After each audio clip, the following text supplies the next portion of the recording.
Je m'adresse au public et je lui dis ceci. Depuis le début, c'est moi qui dis la vérité. Vous souvenez-vous de cette petite série franco-belge que diffusait la RTBF et Antenne 2 au début des années 80 ? Oui, alléluia, car dans ce cas, vous aurez très certainement remarqué que cette semaine, toute la télé s'est brusquement transformée en revival de Téléchat. Salut! La faute à nos confrères belges qui ont choisi de suivre à la lettre les recommandations de la police. Afin de ne pas donner des éléments aux terroristes ou aux complices des terroristes. Et à l'humour des internautes de ce pays qui, pour accompagner le silence médiatique, ont accepté de faire ronronner les réseaux sociaux. Je trouve ça très bien, c'est vraiment de l'humour belge, on a prouvé qu'on pouvait le faire. D'ailleurs, il y avait un fort tropisme belge et néanmoins félin dans l'actualité de la semaine. Pas un chat autour du Parlement européen. Car sur fond de menaces terroristes à Bruxelles... On se regarde tous l'un l'autre, on a peur tous l'un l'autre. Et d'ennemi public numéro 1 en fuite, les journalistes se sont pris de passion pour une destination. Me voilà à Moucron, je suis en Belgique et je viens de passer la frontière à pied. La frontière franco-belge. Ici sont tous donnés rendez-vous, mais sans se consulter. C'est ainsi que sur Canal+, lundi, on a pu constater sa porosité dans le journal.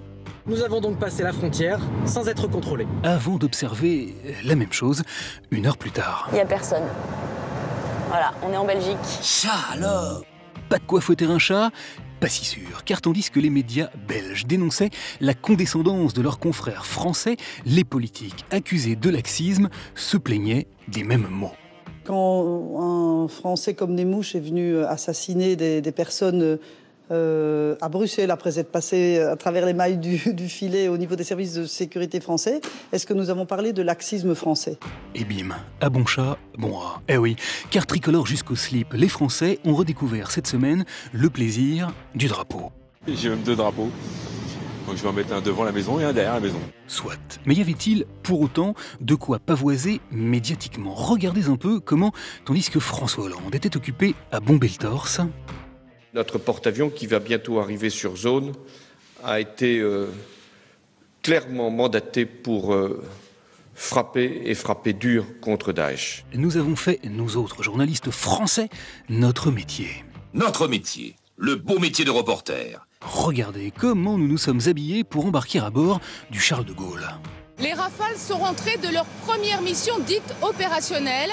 En uniforme. Pourquoi? En effet, pourquoi? Eh bien, peut-être parce que nous acceptons, comme les journalistes belges, d'obéir aux autorités.